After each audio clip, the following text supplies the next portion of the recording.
So we just had an interesting topic arise right before we started. Past, present, future. My microphone smells like burning. Is that normal? You always have a smell upon your microphone. Well, usually it's a stank, but now it's a burning smell. Like an electrical. If my head just lights on fire, it might be my headphones. I don't know. Both of those things are stupid. I don't know why I brought that up.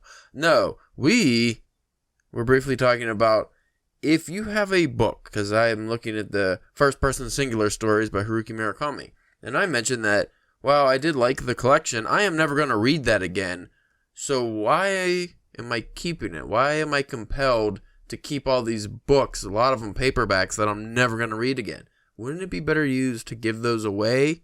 Or maybe put them in one of those like library boxes you see in certain cities? Like we have those around town. Let's talk about it.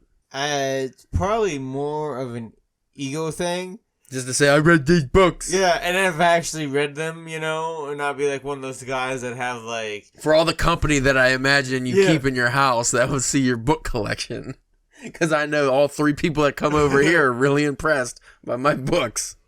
I don't know. If you just look at it logically, it seems like a very foolish endeavor to hoard books that you're never going to read again. Though I like them for the aesthetic reason. But if you look at those bookshelves on the wall, that's actually kind of ugly. I mean, the bookshelves are fine. It's just it's a mismatch of books.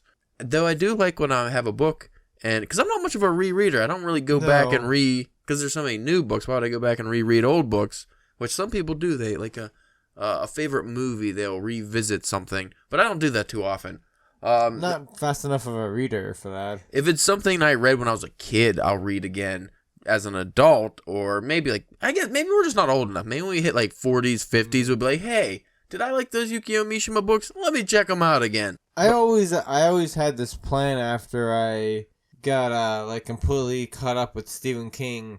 I was gonna go back and reread the Dark Tower series, right? Because that's how I got introduced to Stephen King's writing. I did it in the most fucked up way and started with the big giant. It started with the Dark Tower and then went to everything else. So it's probably be good to go back and see all the connections that he has in the books in his little expanded universe. I think that would be fun. But going back to just this Murakami book, it's just gonna sit here now for 50 years. Why do I have it? I could give it to somebody. I have all those other Murakami books. Of course, I could let you borrow those or other people, which is nice. But after that, nobody else I know is going to read them. I mean, I guess unless if you just plan on taking them to the library or something. Because other than that, what else are you going to do with them? I just feel bad having all these books that I'm not going to... Especially like that stuff. You and me, we have a little bit more of a wider view or preference on other than what some people might, know. So we have some things that people would be like, what the hell is that? Well... And not to shit on any indie authors, but we have all these indie books, too, we've been getting over the years and stuff. And it's very unlikely that I'll go back and revisit those. And I feel like it would even be better to let somebody have that because, maybe I'll turn somebody on to that indie author who actually needs... Because Haruki Murakami doesn't really need me giving his book out. But an indie author, that can help them. Because like I said, it's not like I have a lot of company coming perusing my book collection and being like, ooh... Not like the Barnes & Noble leatherbacks or any Easton Press or any kind of fancy books you get. That's almost like art. So that's like a display. That's, aesthetically pleasing. The manga collections, they have the cool, covers and stuff. And, the spines have the Vagabond series over there. It makes a cool picture. So I get that, but just hoarding random paperbacks. Because I have those comic boxes over there. Half of them are filled with paperbacks. Now, what about... when it comes into Murakami's, granted you said you didn't like that book, but what do you? I like having the collection. That's what I'm saying. That's I have just about I think I do. I have every Stephen King book. I haven't read them all, but I have them all. And the only way that I would get rid of one would be one the cheap paperbacks I got because I got a nice newer hardcover or a first print hardcover. Well, that's those Yukio Mishima books. I could have got some of those in nice hardcovers, but I'd like just having the paperback just to read. And I don't. The hardcovers I usually don't want to read because I don't want to mess them up. So I don't know. And then you think about the environmental factor too. You just have ebooks. We could get all these and cheaper. Yeah, cheaper to get the ebooks. But for some reason, I just like that paperback. Even if I fuck it up, crinkle it up, I don't care. I just like having that physical copy, and then I just like seeing it. I like it just sitting on this table, taking up space that we could be using for more Vegeta statues. we don't need all these books, but we have them. And they're not gonna go anywhere. So what we need to do, we just need to find some like Dragon Ball bookends. Yeah, well, that would be cool. See, here's my solution. It's not to just stop collecting these books for no reason at all. It's just to get more bookshelves. Yeah. It's just to have more ways to display the books. Well, there's always I don't know why, but that's my impulse to do that. Well, probably somewhere deep down inside you have like this subconscious like, well, it's crowded now, but whenever I become a rich famous author and I just have a library, I have my own library, and it won't matter how many books I have. So my book hoarding compulsion will be necessary then, because like if I threw away all these paperbacks, I'm like, oh, now I don't have anything to put on the shelves. Fuck. That'd be a pretty drastic amount of money you'd have to spend to fill up an actual home library. That's why I collect them. I don't know. But there's plenty of good reasons to keep the books around too, though. Like you were saying, the borrowing. Like I like to see if somebody, on the rare occasion when somebody's like, I kind of want to read something, or like, I was like, well, what do you like? What don't you like? And and then just open up the vault, go digging, and really just see what you can find, and see how accurate or how good you can be at it. You get the lantern and go down the dark corridors through the fucking cavern until you get to the book that's hidden away somewhere. Like I can't tell you, like Mike from Pittsburgh Comics, like he doesn't seem like it, but he has to be pissed because like there's been multiple times, at least been like 5 books recently where I'm just like, dude, you need to check this out. It's really good. And then he starts reading it and he's like, yeah, man, it is really good. Oh, like, you know what I mean? He wants to buy more, yeah. Like I got him into the Ninja Turtle series, so he like literally went back and either in single or trades like had to collect like 100+ issues to, to get the whole thing. Well, you brought up ego. That was like one of the very first things you mentioned when we brought this topic up. Is it an ego thing when you look over at that bookshelf and go, I read all those? Like, is that why you keep them? Is it almost a trophy? Because I feel like it is almost like, okay, I finished this. That wasn't, because unless you're like some kind of crazy speed reader, it takes a while to read a book. It takes even longer if you really want to absorb the book and get something out of it. So to have that on your shelf as a reminder is like, that was an adventure I went on. I like to look at it like that. I mean, I don't know if I necessarily have the ego thing. Like, I know, like, I like looking at, because I basically have a tall, thinner bookshelf that basically everything other than, like, the bottom shelf, my Stephen King books. And I like looking at that and seeing that entire bookcase of just Stephen King books. Like, you know what I mean? Like, that's a shit ton of books. I have them up there pretty much in order for the most part. And, like, I've read most of them. And again, like, that's one of my favorite authors. I don't have, like, the Anthony, the Martian and stuff. Like, I have his couple books. Andy Weir. Yeah, Andy, yeah. Speaking of, just not to interrupt you, but Ashley just told me he made it 10 pages into The Martian. He had to stop reading. He didn't like it. He didn't like the info dumps. But because I brought it up, I was like, well, because he also mentioned like about his wife reading like things that have a lot of info dumps and stuff, and I was like, well, you have to be in a certain mind frame when you go into any kind of like hard science or anything like that, because his prose isn't really that great. It might not even be that good, but the dialogue's funny and the science, he makes it interesting. Yeah, I mean, like the info dump said he did in that, I didn't feel like I was reading info dumps. They felt like they fit because he did it in a way where, well, these are scientists, so it explains it. Like, you need to know this, and it just works. But and a lot of that I didn't even like comprehend or really like all the math and stuff. I just read it and didn't and it didn't affect the way like the story was. Well, he compared it to Ready Player One, which I have not read. Me neither. But apparently that was like kind of an info dump thing, but. Like the Andy Weir, like The Martian, that's one of those ones you just kind of got to give. If that's not your genre, but you're trying it out, you would have to give that a chance because, like when you read The Black, I could see how a lot of people might not like that or that series just because of the tech stuff. But that's what you're getting. That's what it's supposed to be, especially in the beginning. Yeah, because when you write like tech heavy stuff or things that explain a lot.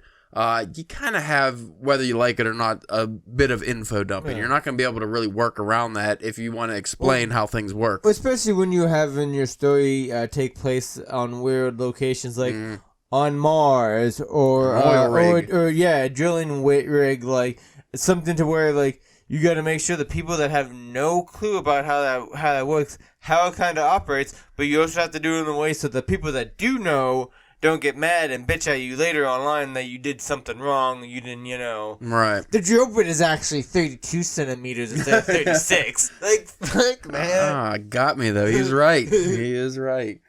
Should probably get to the episode. See, the cold open sometimes gets a little hot. And when it starts to get hot, it's not cold open anymore. It's the episode. Which is fine, but I got to do the introduction. Or nobody's going to know who the hell we are. Unless you listen to the other 100-something episodes we have. We're huge in Japan right now. Nice. We're not. Oh. I wish we were. I thought those Murakami episodes would translate better. We'll talk about it when we come back. After these messages from our sponsors. Douches! Do you need to wash your vag? I don't know the name of a douche company. I'll do better next time.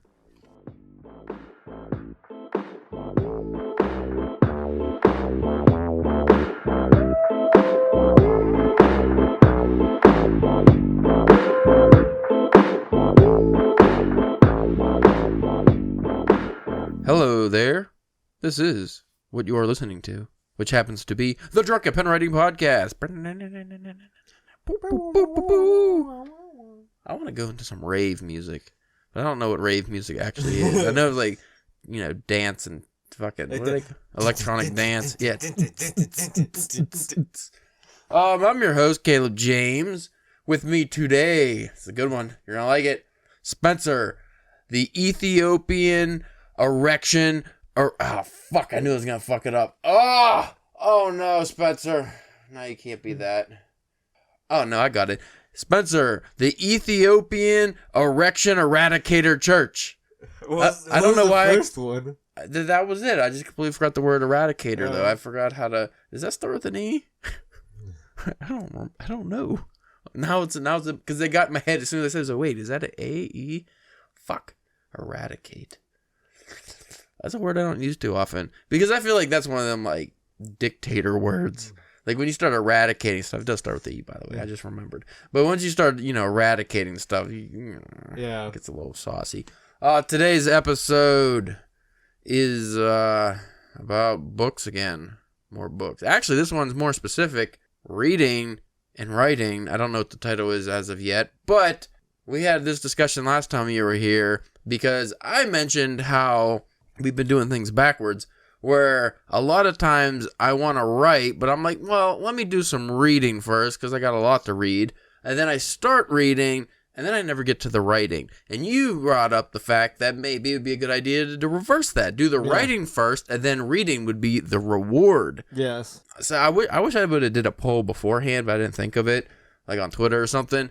I would be very interested to see how many authors find that when they're writing, especially like novels or longer works, do they read books while they're doing that process? Because I heard Stephen King, maybe like Neil Gaiman, some like more famous authors, I've in the past have mentioned that they don't like to read or read a lot when they're working on something. And I know when I read, like say when I'm reading like H.P. Lovecraft or something, and I'm also doing something that's kind of in that genre, that writing might affect my work. All of a sudden, I'm like, wait, why am I writing like H.P. Lovecraft? Yeah. So I could see that would be a good reason not to. But for me, it's just the distraction of it. But I don't want to give up the reading. Because my reading goals are pretty lofty. So I don't want to be like, oh, hey, I'm writing a novel. So for 10 months, I'm just not going to read anything. How do you feel about this? Well, I feel like also like the Stephen King example is like unfair on both accounts because not only does he write pretty quick, but I think he also reads really quick too because like... I remember he said he's a slow reader and he only reads 80 to 100 books a year. This was like I saw on Twitter like a year or two ago. And I'm like, only 80 to 100 books, you say? Yeah. I'm having trouble just making sure I get 12 for 12 this year. You know what I mean? Actually, I think I'm on par for 65 to 70 this year. Yeah. Which is pretty good because last year, I got bogged down with some big books last year. Was last year when I read Moby Dick? I think it was. So I You had like 5 in the I might have hit 30, my 35, because I think my goal on Goodreads is like 35, which I'm not obsessive about that, because like a lot of people, it makes reading not fun when you obsess about, oh, I gotta hit my reading, I gotta make sure I read this many books, and I'll include trades and stuff in that, so take a couple numbers off if you want, because some trades are real big, but then like Watchmen or something, but then some, they're not that bad, but I actually just do that to catalog what I'm reading for the year, like when we do our year in review, but I do have a certain number I would like to hit, but again, like if I'm reading Alan Moore's Jerusalem, if I actually really was reading that and didn't read anything else while I'm reading that, I would be okay if I only read 10 books that year because I read fucking Alan Moore's Jerusalem. That's like 3 or 4 right there. Yeah, like I wouldn't be too upset if like you read a bunch of longer books. But going back to the topic at hand, I do find that, well, you know what? It just depends. Because a lot of times I'll try to read when I'm on my lunch at work or something, or read before bed. I think that's fine, because that's not during my writing time. But when I'm putting off writing to read, which I do sometimes, I'm like, oh, I'm tired, but I want to feel productive, I'll read. But then you get tired from reading, straining up the eyes and everything like that, and then you're like, I don't want to write now, I'm tired. Also, depending on the work, sometimes I feel that my creativity is actually drained. Like a fucking, health bar in a video game is draining while I'm reading a book. Like I'm reading that Solomon Kane series. So when I read those stories, some of those are kind of similar to like the short story I'm working on. So when I'm reading that, like all the descriptions and everything, and I start thinking, oh yeah, that's a cool way to put it. It's like my mind does go in that creative mode, and I'm imagining things. And then slowly it drains, and then by the time I'm done with the story I'm reading, I don't really want to write. Because it just felt like I was already kind of doing that, even though I wasn't writing. I would think the best way to do it would be to either read nonfiction or something that's a completely different genre than what you're writing at the time. Yeah. Maybe comic books or some mangas would be good choice. Yeah, a different medium depending on what you're writing. Yeah. Because I know I always hear like, different comic book writers, a lot of times whenever they start, any of them that really start to make it, get a name for them and start getting some, some light shine on them and stuff and start getting a lot of gigs, their reading goes down because they have to spend all their time reading. Yeah. And if they to write, and if they are reading anything, it's like they're not actually like reading the comics, they're reading the scripts of the comics because that's a kind of tight knit community and people become friends and stuff like that. Well, if you go to the just most basic thing, how long would it take you to read, say, a 250-page novel? Might take you a week, might take you a month, just depends on, the subject matter and how it's written. But say you're writing that novel. Well, at the best, if you're doing a good job and you're a fucking Stephen King speed writer guy, it's still going to take at least double the time it would you to read the novel. Not to mention that now, once you go to second drafts and stuff, you're going back and you're reading a whole novel again that you already wrote. It's a lot of time, so it's hard to also read in your free time when you're doing that. I think that would be difficult. Though, because we've had a lot of cons here with the reading versus writing, some pros, I do find that when I'm reading again, like even the Solomon Kane, I get like some ideas. I get different story ideas. I get ideas for like what I might want to incorporate in the story I'm working on from the fiction I read. So I think that's a good thing too. So I think it's just a balance and time management. And it seems like this could, vary from person to person. There could be somebody out there that can read, a couple hours a day and it might not affect their writing at all. It just depends on the individual. Well, we're also talking about reading as a leisure activity, like you do it for pleasure. Well, and I'm just speaking for myself, I'm not incorporating TV, movies, and video games, other things you might do, because that's also a time suck. So, like for me, most of my free time, like when I'm doing leisure activities, is just reading. So I have a little more leeway when it comes to writing. But somebody who likes to watch, they're watching TV series and they like to watch movies on the weekends. So now you're coupling that with, it's like you're adding a bunch of stuff to what you're already doing. So now you have books, movies, and TV. Now where do you find the time to write? Like that's when it gets, and then we didn't even talk about, if you have family and work and there's just so many things you could add on top of that. We're just talking about just, my reading is affecting my writing, but you can really add a lot of things because a lot of people don't even have time to read. We also kind of throw ourselves behind the 8 ball as well because we keep on coming up for things to read for like this podcast or for the website or whatever. So we also like put this we have to do this writing, but we also have to do this reading so we can do these episodes for the podcast because we never have any contact ideas. So I would say at least 5 hours of my week go to the podcast between recording, and editing, and then publishing. Like, that's a good bit of time, and I space it out. So I do, like, say we record on Thursdays. I usually wait till Monday to edit that podcast because it goes out on Tuesday. So, say an episode's 40 minutes, double that time for how long it takes to edit because I'm not only listening, but I'm doing all the edits. And then to put it out, so usually it's like 2.5 hours per episode. And then the Murakami episodes are a little easier, but we still have to record it takes time to do all that. Now, what do you think, because this is another adjoining topic of, when it comes to the writing, what do you think is, like, the ideal amount that you should, like, that you could publish within a year because then you know how much writing you need to do, and so that like, how much time you have to section off for that. Because, like, you hear people, like, especially, like, a lot of, like, indie people, like, oh, I try to do, like, 4 or 5 books a year. And I think, like, that's, like, a lot, and it can't be good. Well, you remember that romance? Yeah, I know you remember that romance. I'll never forget. Not seminar, a panel we were in. I'll never forget. The one, I'm not going to shit on anybody, but they were wearing pajamas at their panel. Like, come on now.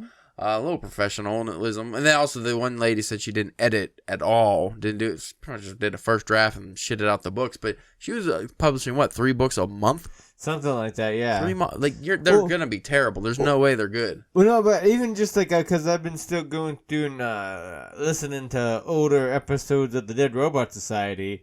And then, like, I don't know, maybe like 3 or 4 years old now. But they're talking about, like, the one guy, Terry's like, oh, yeah, I'd like to do, like, 3 or 4 books a year. And it's just like, that's a lot.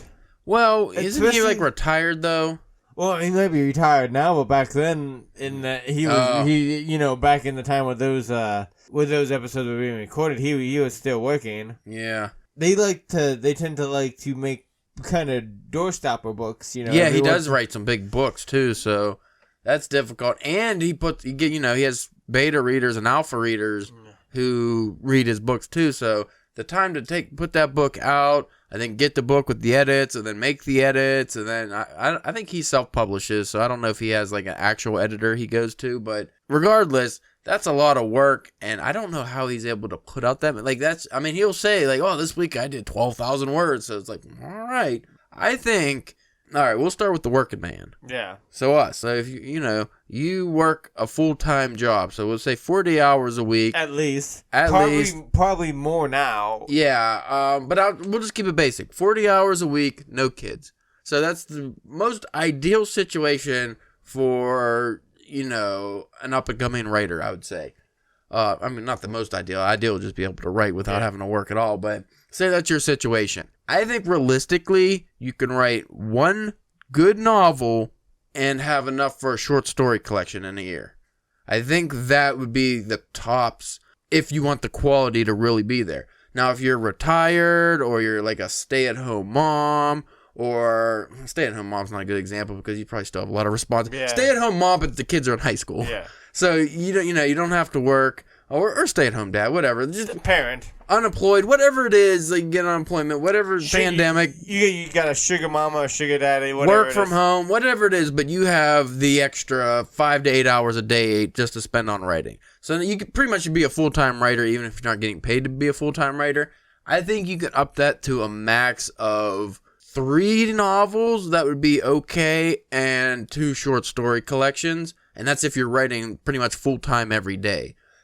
This does not include, the amount of creativity it takes for this, or this is just if you have the ideas and you're a fairly quick writer. For me, I think if I actually wrote for 4 hours every single day, I can probably get maybe 2 novels in a year. Like, that would be pushing it. And I'm talking, like, average size novels, 200 to 300 pages. Now, what do you think would be a good, do you think, like, because you don't want to, especially because, like, you don't want to set, like, a word precedent for yourself of being like, I put out 3 novels every year, and then when you have a year when you don't put out 3 novels. And you feel shitty. You feel shitty, and it's just like, do you want to put that much on to your fan base? Well, that's also just like the reading goal we talked about. It's not like you should maybe that would be the 3 books, like that would be the lofty goal, but I don't think that you should ever have an actual number that you're really going to hit. Like, you shouldn't be like, oh, if I don't hit that, I'm a failure. And like you said, that does put a lot on your fan base. Are they going to be able to, not necessarily be able to, but buy and read 3 of your books every single year? Especially as, we keep on using us as an example of a smaller fan base. So it's like you don't want to just feel like you're shoving things down their throats because... because I follow, I've backed a lot of Kickstarters from, different people we've met at conventions and things like that. And, like, Derek Manning, I like a lot of his stuff, but there for a time it was like, every couple months he was having, like, a Kickstarter, and it'd be, like, stuff that I was interested in that I wanted to read, but it's like... You only got so much money and time. It was so much money, so much time, like... We'll also notice, like, when we, like, throughout the years, because we had the site up for, 4 or 5 years now. Yeah. There were some months or even years where we were very steady with our content output.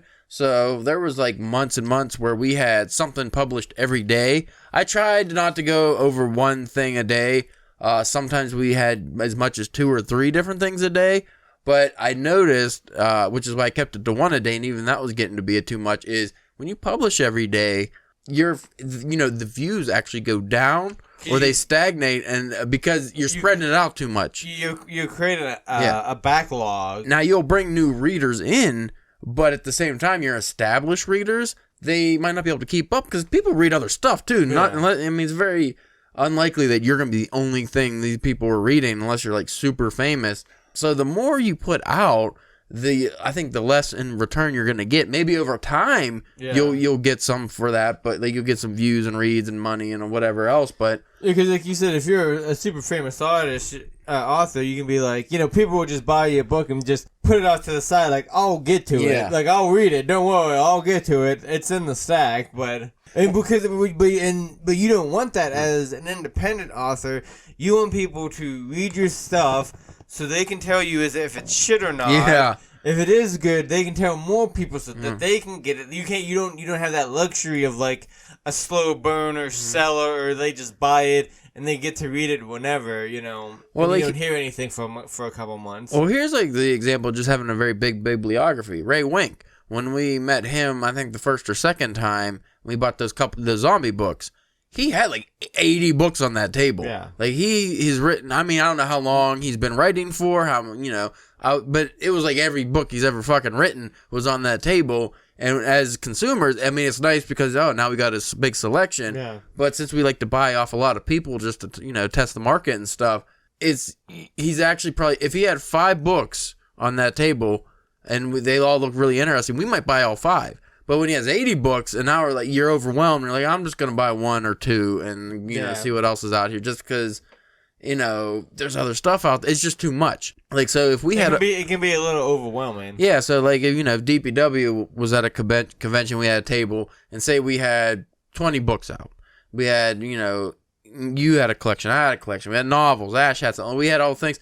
I would probably only want 3 to 5 different choices. Well, even like, whenever we see the South Point Press guys now, they're kind of getting to the point where they have so much that I end up not even buying anything a lot of the time. Because they have their titles and their lines expanding, and then like a lot of it looks good, but like it's just like I don't know where to start or where to begin. And then when there's a lot of times they have like 3 or 4 of the actual authors there too working the thing, and then you're just like, well, if I buy his book but I don't buy his book, like I'm gonna feel like a dog. Like it's just too much. That's just marketing stuff, and I would have, again, folks, we're not, published novelists right now, so I wouldn't take our word for it, but this is just what I think seems, kind of reasonable, is the more you have out there at one time, the less you're going to get back probably, unless you're really just trying to attack the whole market. Now, it might work different for you if you have a sci-fi book, a fantasy book. So each book is targeting a specific genre of fans. Yeah. You might be able to bring in just certain groups. There's not going to be that crossover. But, if you're just trying to get people to be a fan of you, not necessarily just the genre, then it might be hard to reach all those bases. You might actually end up selling less because there's too much. Because I know when I see on Twitter a lot of people promoting their books and stuff, but every day they're promoting something else. I'm like, I don't know what to fucking focus on. You got too much stuff. Well, I mean, how many times have you gone on like Netflix or something, you want to watch a new show and you just get overwhelmed and then you end up watching reruns of something you've seen a million times? Yeah. I do that all the time. The Office again. I fucking put on Comedy Central and watch the same episodes of The Office every day because I'm like, I can't. Either Office or South Park, and I mean fine with either one. Well, to be honest with you, one of the reasons I don't read comics as much is because I was collecting them for a while, different runs on stuff, like even Valiant and stuff. Because I like what Valiant was doing. They would only put out a certain amount of books a year. Like, they would only put out, like Shadow Man, and then after that was over, they put out like a Bloodshot. Like, they kept it reasonable. But like Marvel and stuff, they put out, here's the 5th event this, year, and then... if you want to read these books, you better get the Spider-Man tie-ins and the Hulk tie-ins, and then they all come together for this event. I'm like, nope. Yeah, it's terrible. Good old Caleb ain't spending $8,000 on that. I'm just not going to read any of it. And usually the quality seems to go down, too, when they, companies or authors or whoever does that. Because like you said, if you're putting out fucking 6 books a year, how good are those books really going to be? Especially if you're self-publishing and stuff like that, it's a lot to handle, and you're bound to make some mistakes and not see errors and stuff like that. Now it would be different if, say, like to use Terry for an example from the Dead Robots, if he like his Empire Bones series, if he had 5 books in that series and he wrote them all first, and then for whatever reason he decided he was going to release them all within the year. At least that was already out. Like, he already wrote that, and, like, there's not going to be as many errors because it's all done. Yeah. But when you release, 2 Empire of Bones books, and then you're writing the 3rd one, and then you release that at the very end of the year, and you're writing the 4th one, like, that's too much. Like, it's George R.R. Martin effect. You're like, how do you keep up? And then all of a sudden... Like, especially like him, you got a fucking TV show that picked it up, and it became super famous, and now the TV show went ahead of the book, and you're just like... Because imagine how Rusty probably felt. That it's like, oh shit, I gotta get this book done. And yet he still didn't do shit. Probably what we would have done is like, I'm overwhelmed. I'm just not gonna do it at all. Fuck it. I got enough money. It doesn't matter. Yeah. Because it's been how long since the last book? At least like 10 or 15 years, right? Yeah. Well, that's another reason why, and we've discussed this in the past, why I don't get into series that often, especially like The Expanse. I love The Expanse, and that seems like that'd be a really cool book series, but. There's so many of them. Mm-hmm. And they're so big. Yeah, they're big. Think of the time. I always think, first thing, how long would it take me to do that, and how much is it going to cost me? Yeah. And what if, because the kind of guy I am, if I read the first or second, like when I was reading Dune, I read the first Dune, I was like, this is amazing.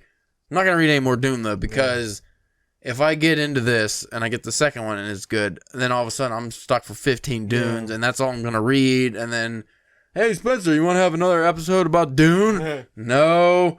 Well... We got to read Dune number 14. I think there's just too much content in the world. Oh, yeah. Well, don't know. Too much quality content. There's not enough content in the world. Please buy anything that DPW ever puts out, if we ever put anything out. We got to put something out first. Niche market.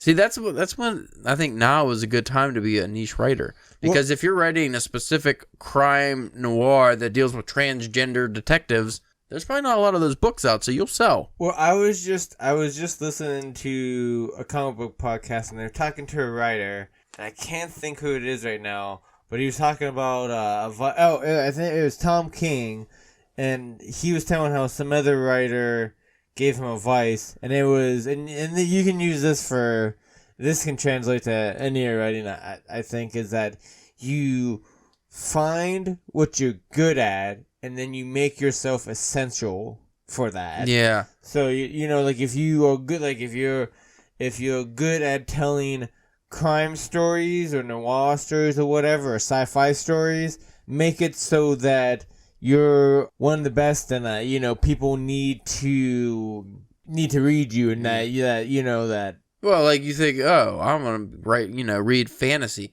even though it's like 100 years later, people are like, oh, like Tolkien, or you know, maybe like Michael Moorcock, if you go in that, like the sword and sorcery genre, or you know, you think of sci-fi, a lot of people even now will still be like, oh, Philip K. Dick. Like, see, here's the other side of that. Here's the slicing, sharp side of that knife. As a writer, if you enjoy writing that's fine. But what if that's just what you did to get into the business? Because, I'm good at writing crime fiction. But now, you know, you get the Stephen King thing. It's like, well, I want to write other stuff. Well, people like that. That me, the horror guy, is writing crime fiction. Like, I mean, I guess it depends on how much money you can make out of that. If you make enough money to where it's like, you know, I'm known as this crime guy, but I really want to write horror, and you write that horror book and it doesn't sell too well, but you can still go back to your crime series. Like, you know what I mean? Well, here's an example of how it can work and how it cannot work. Stephen King broke out of the mold. Even though he's still the horror guy, a lot of stuff he writes is not horror. No. And it's really good. So I would say some of it's probably even better than the horror stuff. But go to J.K. Rowling. When you say J.K. Rowling, what do you think of? Harry Potter. Yeah. Well, she has other books. Not anymore, but yeah, I get what you're saying. She writes and releases other books still, and nobody fucking knows what they're called. Like, I don't know the names of them. But the also argument, the argument is that she's made enough money off those Harry Potter books. Mm. I mean, you know, we talk about doing, you know, for the love of writing and this and that. But if you could make a series and you could make $1 billion, and get these movies and stuff like that, and like nobody else bought anything else that you ever wrote, would you be really upset about it? If I could look into like a crystal ball or something, and it was foretold that if I wrote Bigfoot Fuckerotica and I would make $10 million, guess what I'm writing tomorrow? Guess what I'm going to be known as? The Bigfoot Erotica guy. And then my integrity will... I will deal with that later. After the $10 million. But when you get the fuck you money, you can really do whatever you want. Exactly. And it's like, why is the Bigfoot Fuckerotica guy writing kids fantasy now? Because fuck you, that's why. Because he wants to. Don't worry, there's no Bigfoot in it. Well, there's going to be Bigfoot in it. He's just not going to be sexual big. It'll be Bigfoot before he became a sexual deviant. Okay. I was going to say who wins in the Bigfoot sex thing. Like, you know, if it's a lady and a Bigfoot or a guy and a Bigfoot. I feel like Bigfoot always comes out on top. What if it's a lady Bigfoot? Yeah. And why does he only have 1 foot? Why can't he be big feet? Big foot, little foot. You know what? I think Bigfoot is a fucking colonial fucking bullshit that they just threw on to. He's a Sasquatch. Yeah. That's what he is. He's Sasquatch. He's not fucking Bigfoot. No more cultural appropriation. No more stealing Bigfoot and making him white. He's a goddamn Sasquatch, and that's what I like. Okay. Sasquatch fuck fiction. Sasquatch fornication books. That's what I'm going to write. Would that be interspecies erotica? If he's a monkey-like thing, is he more man than Bigfoot? I mean, you're the one writing it, so it's up to you. If I was writing it, he would just be a really hairy caveman type guy. But his name wouldn't be Bigfoot in the erotica. It'd be Big Dick. you know. Yeah. Yeah, he got a Sasquatch, all right. Also, I always preferred the Abominable Snowman, actually. Because he's like... chill. Yeah. And also, like, what would be more horrifying? Lost in the woods, fucking Bigfoot comes out. That's scary. But I feel like you could run. But if you're just in an ice mountain, you can see that abominable snowman coming. Or not at all. Well, if he's white and the snow is coming and it's white, you might not see him. But then, like, how you gonna get away from that? Why are we always fucking... I feel like it's been a while since we talked about this, but let's not talk about this anymore. Because I think that's another thing that, you know, they don't really bring up when people talk about writing is that it is a job. It is a job. It is a job. You're trying to write for a paycheck. If you're writing articles for a website or reviews. Well, we talked about this in the past. Do you write what's going to pay the bills, or do you write what you are passionate about? And the answer is both. It's both, but when you're like an upcoming writer, because, you know, like I used to be a freelance writer, and I got paid for fiction, fitness articles and satire articles and things like that, and it was fun for a year. By the third year, I was so over it that I wasn't even hitting my deadlines anymore. Well, that was a shitty website. right? Well, no, I went to a better couple other websites and stuff, but... And what were the pays on those? Like, obviously, don't say what the pays were, on air. Well, but the base rate for most freelance stuff is like $15, like for like a 500 to maybe 1,000 word article. But then they would always have bonuses per view. So like my viral articles, I might make $100 an article because that's the goal is to hit, So if you $100 for 500 words is pretty good in my opinion. Unfortunately, that didn't always happen. But I would say more often than not, I got an easy $50. But is that $50 worth the time and the effort to go through that? Originally, those didn't take a lot of time because it was just me having fun. But then when they started I went to a different site that paid more. But they started assigning me work, and then I got fucking booked with a stupid editor that was like British, so he kept fucking with my grammar, and I'm like, no, color does have just a O. The U is you. You putting a U in the word color is British. This isn't. This isn't England. Like he kept I think he actually ended up getting fired because he was doing that because he had a couple people under him and he kept correcting their grammar. And then British grammar is different than American grammar, and it was an American website, so he kept doing that's neither here nor there. But they kept like assigning me bullshit articles that wouldn't go viral. Like I knew they wouldn't go viral, so then my pay fucking plummeted. Yeah. I don't know why they took on too many writers, but it turned out it was because the guy was selling the website, so he wanted to look more professional, so he started doing like science-based fucking articles and shit. So like I had to write about why people in Iceland were so fit, and I had to have all these sources cited and stuff, and I was like, this is garbage, nobody cares. And sure enough, nobody cared about that article. But anyway, it's tough out there. I could probably be I might even be able to make a full-time living as a freelance writer now if I would have stuck with it and just kept moving up, but I just didn't enjoy it after a while. Like most jobs, it was cool to work, but then I wasn't writing any stories or anything because you wasn't writing stuff that you wanted to write. Yeah, so that's a problem with like a lot of freelance writers, I think. Now, a lot of novelists who even like Nicholas Obregon, they do side work as freelance writers, but I feel like that's a bit different because if you already have kind of a name, you probably get a better rate and you kind of get to pick more. Like, if Haruki Murakami was like, hey, I got this article. It wouldn't matter. New Yorker, any of the big magazines or what newspapers, they'll publish it, and they don't assign him the article. He just picks the article. Like a Stephen King, if he was like, hey, whatever fucking is big up in Maine, literary magazine, if he's like, hey, I got this story, I would like you guys to publish it. Yeah. Like, that's the place you want to be, where you tell magazines, like, hey, I got this thing, I would like you guys to publish it, and you pay me. And they're like, yes, sir! Because they know that would bring them a lot of money and views. But we're very far away from that. But they're bringing it all the way back to end the episode. Where have we landed with the whole reading versus writing debate? Does reading negatively affect your writing, or do you think it's more positive? It's and how you use it. If like anything else, you can abuse it, and it can be a hindrance. But if done properly, I feel like it can be beneficial in helping you with either just clearing your mind a little bit, maybe getting your mind off the story so you're not actually thinking about it, and then that way you can, if you're having trouble, it can, I think the old adage that all writers start off as readers works until you become a major writer. Yeah. Like that's your career or something, and then I think at that point it's writing should be above reading. So even though we're all readers, any writer that is worth something and puts out good content is probably a reader foremost, but at some point I would say they transition and now the writing is what's most important. Yeah. So even though they read as a leisurely activity or to get inspiration or things like that, they're probably writing more than they read. That is the hard thing that I don't know when or if we'll be able to reach. Do you imagine, this will be the final question here, do you ever see yourself writing more than you read?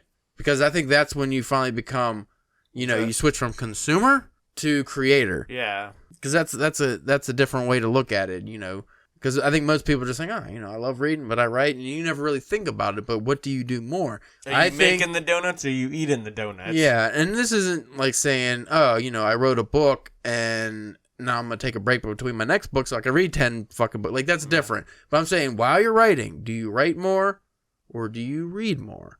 I think we would both probably be better if we would write more. Yeah. It's hard, but I think that's the transition we need to make. And that might go with the ego thing, too, or just the compulsion that, I want to... That stack never gets smaller, does it, Spencer? No. That to-read stack never gets smaller. Never gets smaller. And then it's a little tough because we do read books for the podcast and stuff, but I think that we can make that transition to maybe start off just, I'm going to read an hour a day, but I'm also going to write for 2 hours. I think that would be the good move, actually, which seems doable. It doesn't... it's hard just to limit yourself to like an hour to read or whatever. I don't know what your reading schedule's like, but I usually read for at least an hour a day. Probably more than that if you add like things I read on my phone and stuff. But just like say I'm reading a book, it's usually about an hour a day. But can I say that about my writing every day? No. Sometimes I write for 5 fucking hours in a row and I feel amazing. Yeah. Other times I don't write for 3 days. Like it's very. I think I need to spread that out. I need to work on that. But do you think Stephen King writes more than he reads? I would say so. Probably at his peak. I would say now he's more leisurely. I would say. I mean, come on. If you was his age now, I'd be doing more reading than writing. I don't know. He still puts out like 2 books a year. Because think about how many short stories he writes too. Yeah. Well, the thing is, like Stephen King, he writes for what? He says like 8 hours a day. Yeah. You think he's reading for 8 hours a day? Yeah. That's what I'm saying. Like I said, not counting if they take a break, they take 3 months off and all they're doing is reading. They're not worried about writing anything. Because once you become like a famous novelist, I think you could do that. You don't need to be like, oh, I'm going to work on short stories and this like we are as fucking middling writers who just want to make something of ourselves. I think you, once you make it, you can just do whatever the fuck you want. But when they're writing, I think the Neil Gaimans and the Stephen Kings of the world are definitely writing a lot longer than they spend reading during the day. Probably on average, yeah. Yeah. I think we'll end it on that. I would like you listeners, if you have an opinion on this topic, please reach out to us because I would like to know, especially fellow indie writers, and even if you're an established writer, if you're published through traditional means, or you're, because we do have some listeners who are doing very well for themselves, and I'll slow clap for those.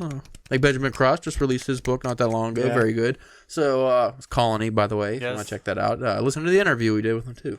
But you can reach us at drunkenpenwriting.com. Twitter would be the fastest way, at drunkpenwriting. Instagram and Facebook, also Drunken Pen Writing. And you can check out the YouTube channel by the same name if you want to watch a still picture while listening to the podcast. I originally did these in motion. I don't know if you noticed the first few podcasts I put on YouTube, I got like a generic, like somebody walking in the woods or something. And those got way more views. Not way more. They got more views, but only like a couple views. Takes like 8 hours to fucking upload. And also, I don't really care. Yeah. I like, if we do videos, that'd be fun, but that's the whole time management issue. Yeah. But anyway, thank you for listening, and keep on writing. And also reading. Do both. Just not as much. Just write more.